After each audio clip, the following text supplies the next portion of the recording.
everybody's doing this morning? Everybody good? Are we all awake? No cell phones, right? Because I know my daughter and my son, it's always in their hand, so just want to make sure. So, Lauren, thank you for the introduction. Like Lauren said, one of the founders of Ava Intelligence, and I'm also a part of the Levant Center of Innovation. So Ava Intelligence is an AI data optimization company. Now, everybody's heard of AI, right? Yeah, who hasn't? Okay. So we focus on helping companies really talk to their data in an easy way. That's the way I like to explain it. Now, I'm going to tell you right now, I'm not a technical person. Those are my team. My partners are very technical. I just understand where the technology fits. And that's the important thing. And for the Levant Center of Innovation is a center of innovations that's located down in Broward County on the Nova Southeastern University. And I focus on their cybersecurity range and helping people become cybersecurity aware and understand why cybersecurity is important. Is everybody familiar with cybersecurity? Like why we need it? Like for people who are getting hacked with data and breaches? Okay. So just give a little more background. Like I said, I'm a former US Marine Corps veteran, software application space for 24 years. And kind of during that time of understanding, you know, I never thought I would be an entrepreneur. It wasn't in my thought, even in high school, and it was something that you guys live in an era now where entrepreneurs promoted. Like at my school, they never had somebody come up talking about being an entrepreneur. And as time went on in my career, and I got out of the Marines, I went to work for a bank. And at that time, I was like, okay, this is gonna be my job. And I went to work for a software company where I knew nothing, I mean nothing about software. And I asked them, okay, well, I can learn, right? So they started teaching me things about software, and I started learning, and I was more of a sales rep, a consulting rep, and become more consulting of helping companies that understand why the technology was important. I think that's the biggest thing I love about technology, right? Who thinks technology is like changing the world right now?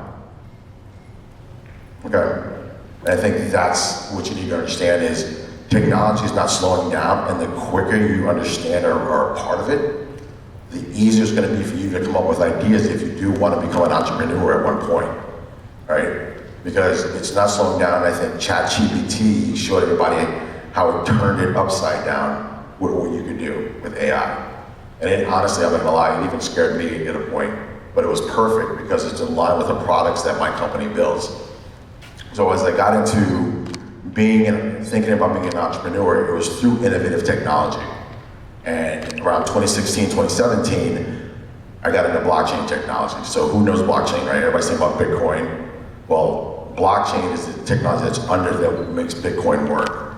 And I got so excited about it. And it was the first time I thought about, I'm gonna start my own business. I'm gonna be a consultant. I'm gonna tell everyone about blockchain technology and how it works, right? Not having a clue of what I was about to get into. So, as I did that, and one thing comes up when you're starting your business is understanding why. Why do you want to start a business? Ask yourself, right? It's like if you play sports, why do you play sports? And that's kind of the foundation. So you see this quote here by Simon saying, people don't buy what you do, they will buy why you do it. Now, I'm not saying there's not a lot of successful companies out there that don't have like a certain why, they're in it for the revenue and the money, but the ones that have this why, you think about Apple, right? Their why was they want to be one of the most innovative technology companies in the world. And to this day, who has an Apple iPhone right now?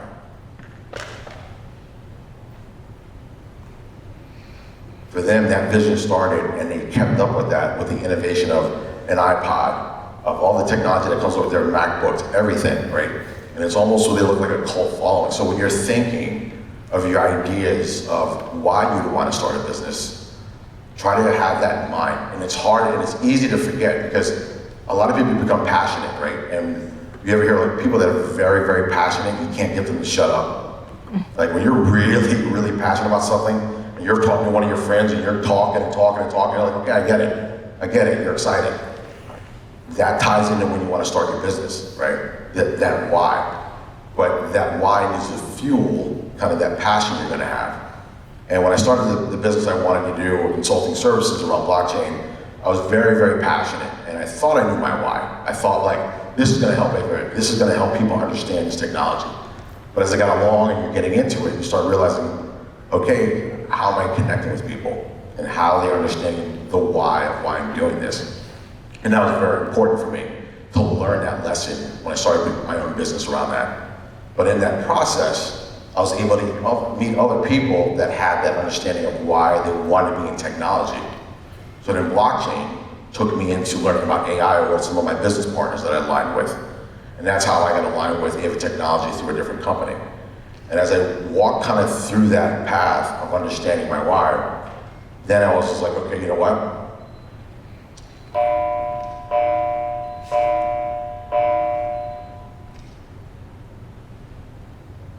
Then you know what? Now it's time to go jump. I decided to take my journey and jump on what I call off that entrepreneur cliff that's scary, right? Being a former Marine, you see this guy jumping out the airplane, right?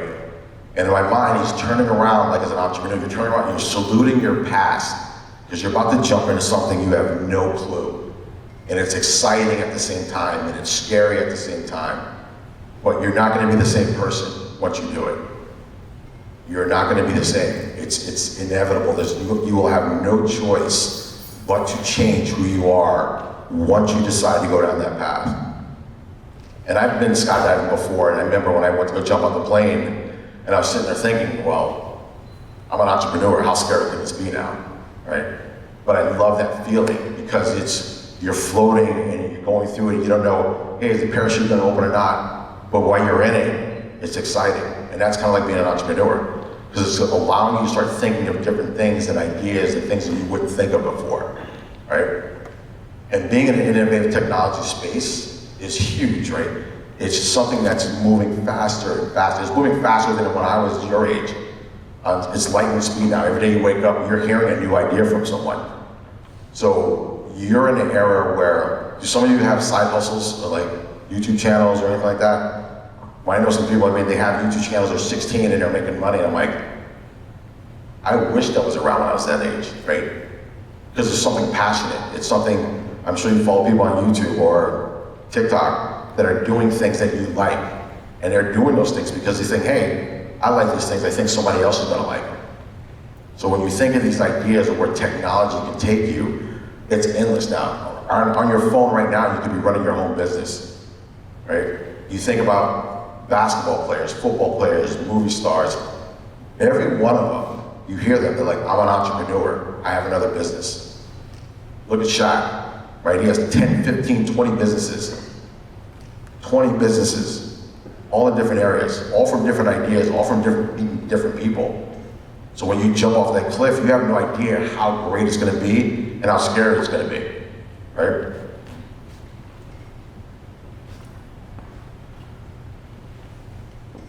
So, failing. I always hated the word fail.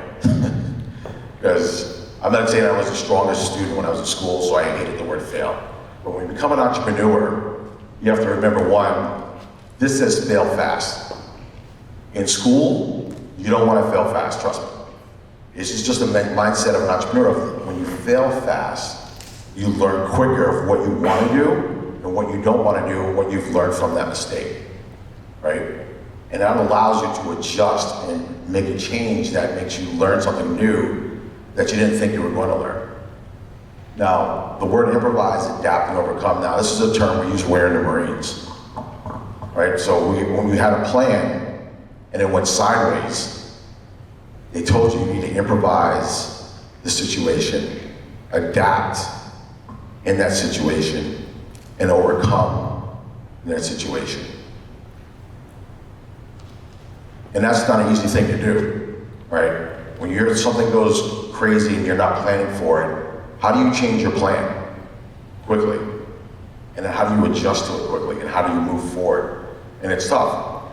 So when you're improvising, adapting, and overcoming as an entrepreneur, you're learning how to navigate something new that you haven't learned before. And I've learned from a lot of people in this path, right? So being, in the Marines, working in banking, working in technology companies for 20 or 30 years, you're asking yourself, how do I change? How do I get better? And when you're an entrepreneur, it's learning how to fail fast, right?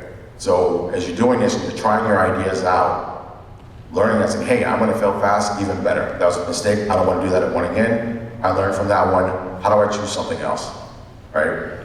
So some of the people think that failing fast, is a bad thing, but in entrepreneurship, failing fast is a good thing. And you look at all the successful people out there in the world that have these large corporations, they'll tell you how many times they failed before they got to where they got to.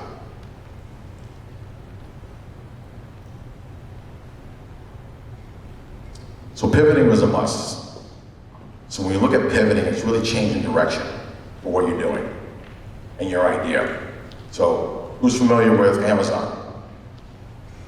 Okay. This quote right here is from the CEO of Amazon. Like, what's dangerous is never to evolve. And that's what happens when you pivot.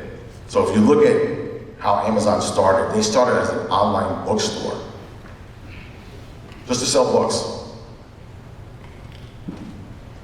It went into an online bookstore to, I'm going to sell everything online. And at the time, this is early 2000, before a lot of you were born, people thought that was crazy. Who would want to buy anything online? Right? Who would buy any goods online? Because that wasn't the norm at the time. Looking back 20 years now, he looks like he's a genius, he's a billionaire. Because he took an idea and he believed in it enough that, hey, this is going to be the future. So when you're thinking of your ideas, like, hey, some people might not believe in my idea right now. That's great, that's fine. But knowing that you can have an idea that starts in one way and goes to another. I'll give you an example.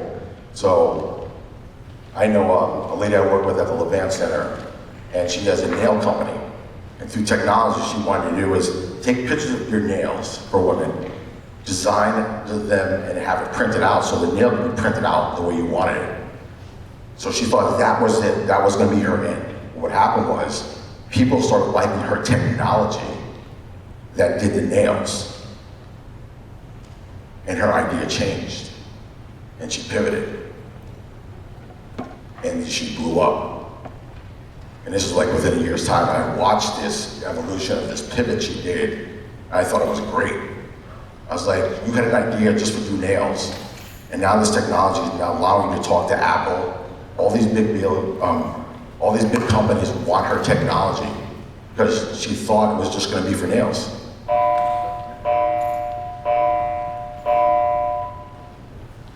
And even in my company, when we started doing AI technology to visualize data through a Magic Leap headset. Who knows Magic Leap headsets? So we had it to where you put a Magic Leap headset on, you could walk into your data, right? And we thought, oh, this is gonna be great. Everybody's gonna love to see their data and visualize it, whatever. And people kind of looked at us and like, nope, that's not it. So we're like, all right, let's pivot. What do people really need easy access to? Easy answers to their data. Wouldn't it be great, and we said, wouldn't it be great to take your file, drop it into something, and ask your files questions? Like, what's the answer to this document that's in here from 2020? And that's what we were able to do. And that's where people started getting excited about what we were doing. So, innovative technology allowed us to pivot in a way that was easy and quicker than going down a path that would have taken us longer.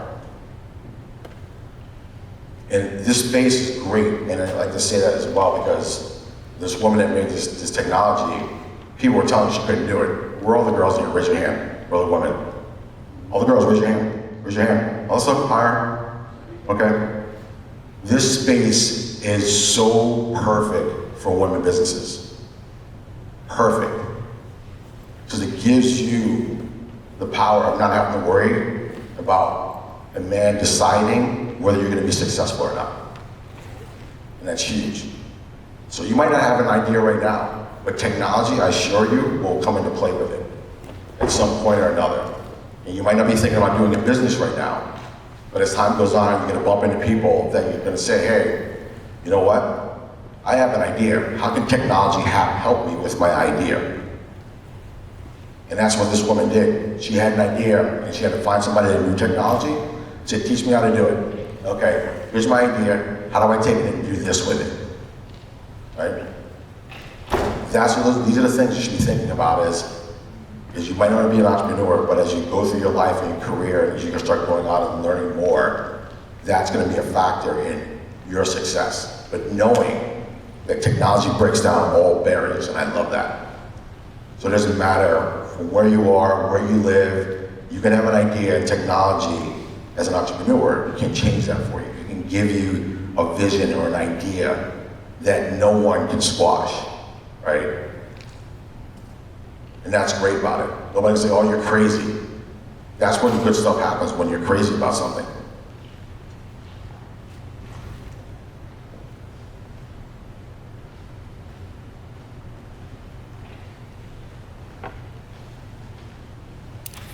Who understands what fortitude is? You know what fortitude is? It's this definition right here. Strength of mind that enables one to endure adversity with courage. That's hard to do at times, right? But as an entrepreneur, this is what you need to learn is that right there. Is how do I become mentally strong enough to get through challenges that I don't think I can get through, right? And I like to say, entrepreneurship, who likes roller coasters here? Who's been to Universal and have ridden Velociraptor? Or any other motor? Well, and that's the thing, right? That's entrepreneurship. I always say that. It's like riding a roller coaster and you're going up and you're going down, you're twisting and turning, and it's exciting. But at the end of the day, you have to have this fortitude to keep going through it, no matter how scared you are. And I'm sure there's situations right now, even in your lives right now, where fortitude comes into play of getting through school, right? This mental toughness of, no, I don't want to fail. No, I want to get better. How do I get stronger, right? This is a mindset that's hard to get, but it starts to grow right in the stage you are right now, right? Where you're at right now, fortitude comes into play. And everything that you do, every situation.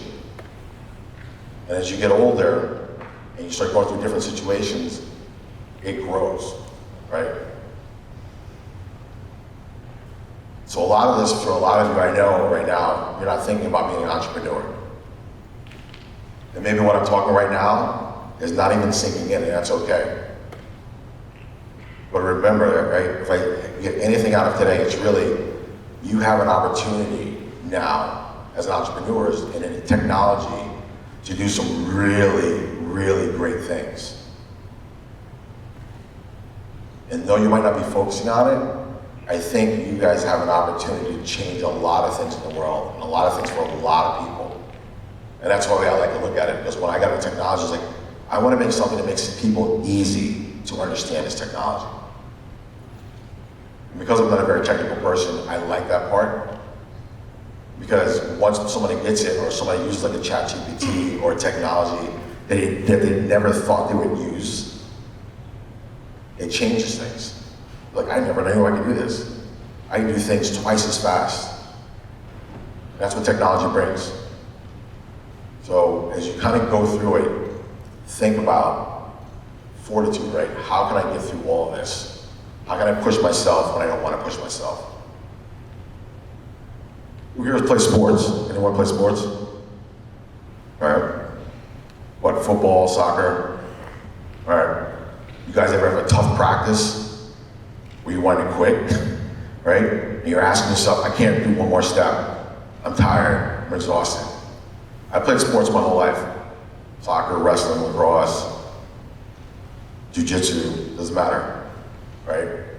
But there's points where you want to quit, but your mental mind will push you harder. That's fortitude, right? That's pushing yourself past what you want to do. And all of us can do that. It just takes time. So I'm going to leave you with one last thing, right? And it kind of looks weird, right? Believe even when you don't want to believe.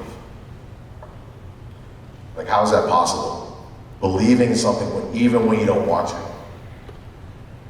And that's being an entrepreneur, as I've learned, and through the success and excitement of it, those times when I didn't want to believe something could happen, but my subconscious made me still want to believe, that's when the magic happened.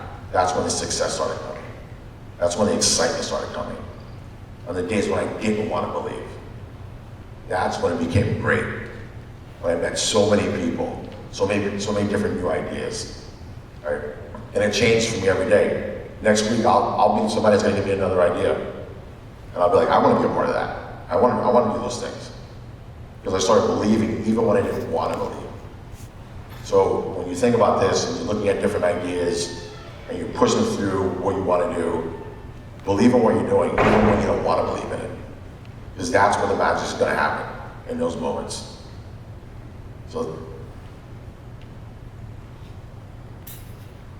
So thank you for your time today.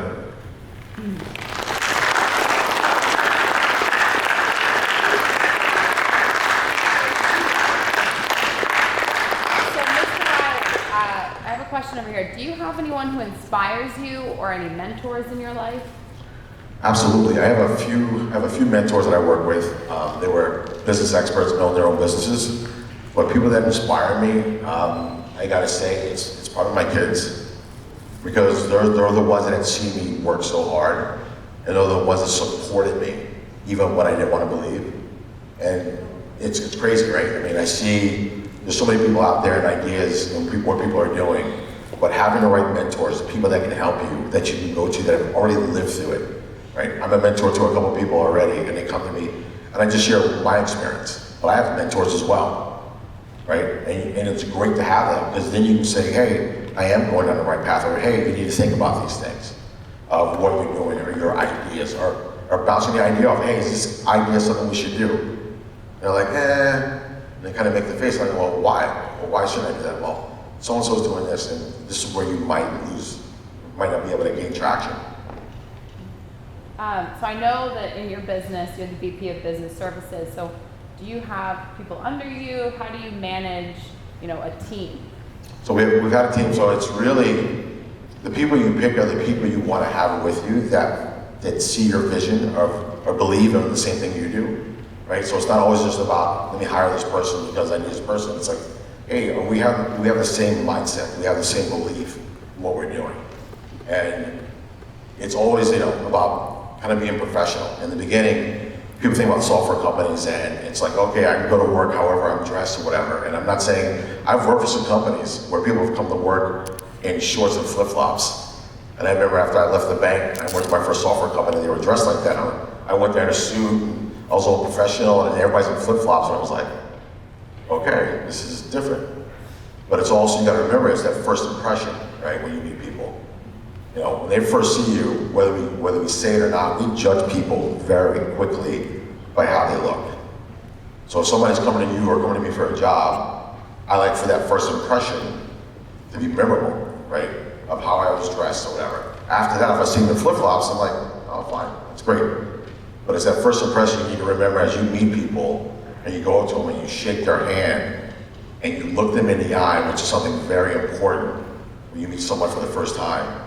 When you're shaking their hand, look them in the eye. Because you want them to remember that first impression of you. And it's very, very important in business or in anything for the first time. And sometimes it's not easy.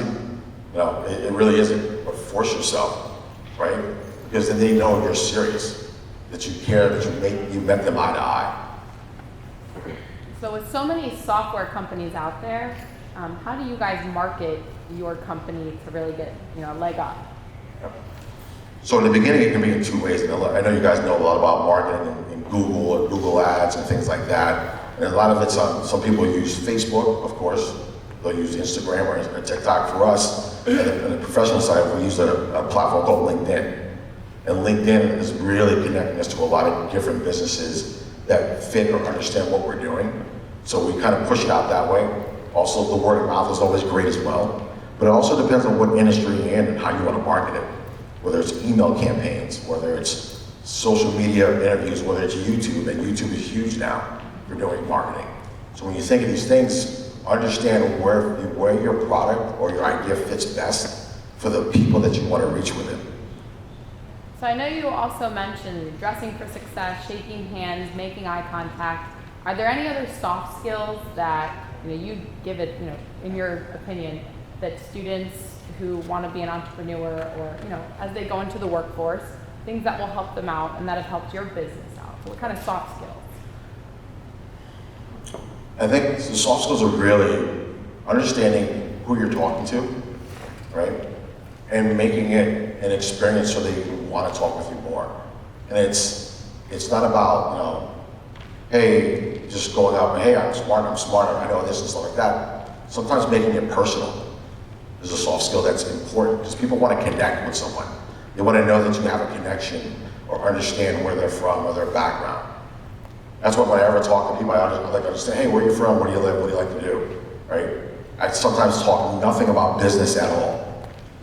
I get to know them as a person, so it allows me to take the direction of where I want to take the conversation when I'm talking with them. I'm like, okay, hey, you know what?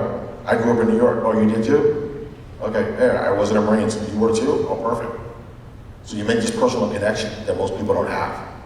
So when you bump into people or you meet new friends, you meet them through a personal way of, oh, you live there? So do I.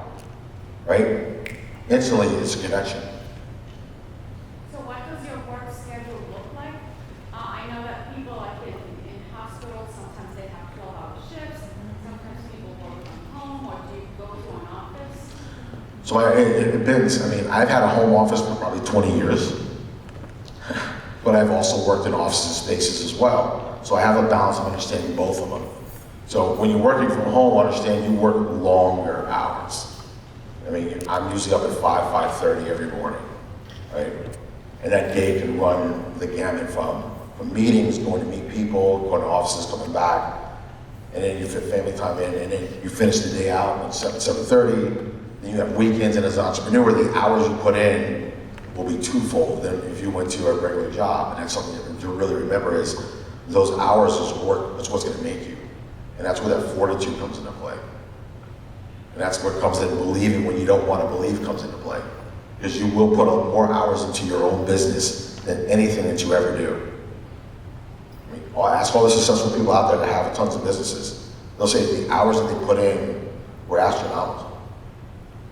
But when they got to that point, and they still put a lot of hours in, but now you start learning where your hours need to be spent, which is great. So what would you say has been your biggest barrier as an entrepreneur in this field?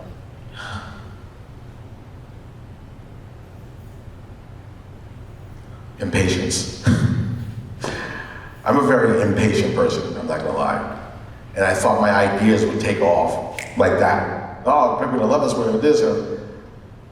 And it's a year goes by and you're still figuring out, and a year and a half, and you're like, wow, I'm still at this. Like, man, I want it like yesterday. And that's the thing, but once I started believing what I didn't want to believe, that's when the magic started. Before I knew, I was like, oh. Because then people get to know you, you've been at it for a while, they're like, oh, you're still doing it? Like, yeah, absolutely, it's what we're doing. And then it starts to happen. So my barrier has been impatience, but also understanding what resonates with people when you're talking about, especially about technology. Because people are very nervous and scary about technology. So you're like, oh, AI, like, well, I don't want to do anything with AI. That stuff's crazy, it's going to take over the world. And you're like, let me make it easy for you. AI is going to make your jobs and life easier, which is going to allow you to do more things that you want to do. And that's the kind of way I explain when people ask me about AI. And once you kind of see the technology that's out there, like a ChatGPT or something, they think, wow, that would have took me a week to kind of get this content and this information together. This just took me 5 minutes. That's what AI provides, right? This ease of access to information sometimes that you didn't have before. Where do you see your business going in the next 10 years? That's hard. That's a hard question because normally you can answer that, but the way technology moves, I mean, I don't know if quantum physics is going to change the world and I'm going to switch from AI to quantum, and it's hard, right? So I'd like to believe that my business is going to grow into a space that is adopted by everyone, and people understand that AI is not going to rule us, it's going to help us. And of course, there are bad people out there. This is where cybersecurity comes into play, where people use technology and AI for bad things.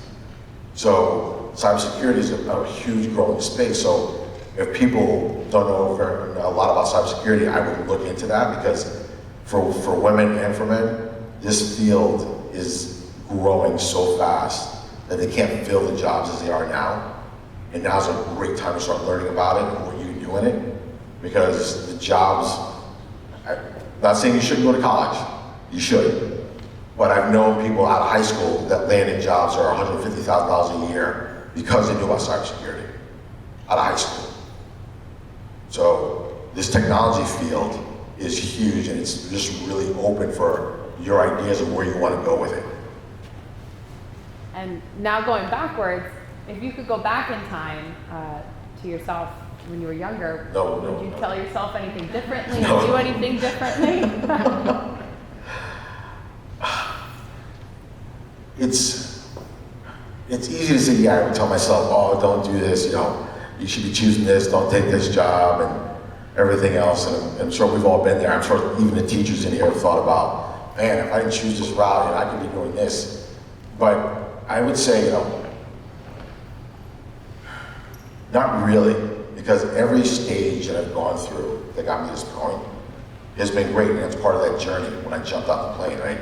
And realizing even then when I didn't want to be an entrepreneur to where I'm at now, changes everything. So every stage you're at, as you're going through your life and figuring out what you want to do, if you want to be a business owner, if you don't want to be a business owner, understanding that stage, right, that phase, when you've stepped into another phase of you being, all right, I'm going to be different at this next stage. You'll be different after, I don't know, what grade is everybody in here? What grade is this? All grades? Oh, perfect. Every year, you're changing, right? No matter what grade you're in. Every year, you're getting better, you're getting smarter, you're learning something different. That's the same thing of going back in my life and trying to tell myself, don't choose that path, but every path that I've chosen led me to here, And that's what I like about it is I could change some certain things, but I don't know if I'd be a different person. Does your company provide internship opportunities or maybe summer, job shadowing or something like that? Sometimes we do, yep. We've done that before. We had an office up at UCF in the incubator program. We worked with a lot of the data engineers that were there and worked with them for a year, which is great because they taught us a lot as well, right? Because as we get older, we get in our ways and our patterns and thinking we know a lot. And when people younger and exciting and new bring a new idea, it makes us think differently. So, and also even at the advancement of innovation, when we have the cyber range, they do a lot with interns down there where you can come there, learn about entrepreneurship, go into their AI lab, work with their robots, all those things. So we definitely love to be a part of helping people understand whether it's a summer internship, if we have open positions at that time to do something, and supporting that as well. All right, any more questions from the audience?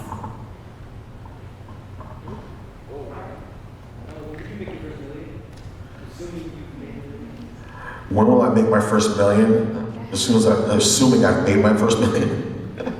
It's easy and hard to say because sometimes when the market shifts, you don't know. It could be, like I said, the highs of highs, like a roller coaster, right? And the lows of lows. So you can be like, I'm riding high, everything's going great in here, and then sudden switches like, oh, this is a great product over here, we're gonna switch. And then you're like, so it's trying not to focus usually on the money side, right? It's like, am I doing it right enough that when it gets to that point, then I can take it to something else where people want to still be a part of it. And that's the challenge, right? Because some people, they lose it and they'll chase that money, and you can do that. I'm not saying it's a wrong thing, but sometimes you get lost and you lose that why of why you're doing it. And then people start believing why you're doing it, because like, oh, you're just in it for the money. And when you start hearing that, you've already lost that money. You start people saying, oh, you're in it for the money. At that point, that money is already gone, because they no longer believe in what you're doing.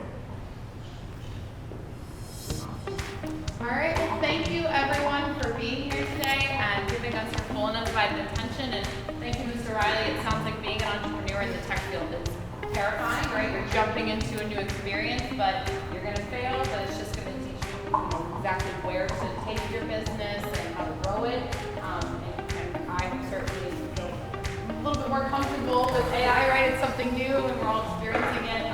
Thank you so much for sharing your story. No problem. We appreciate you so much. So thank you all. Let's please give Mr. Riley a huge round of applause.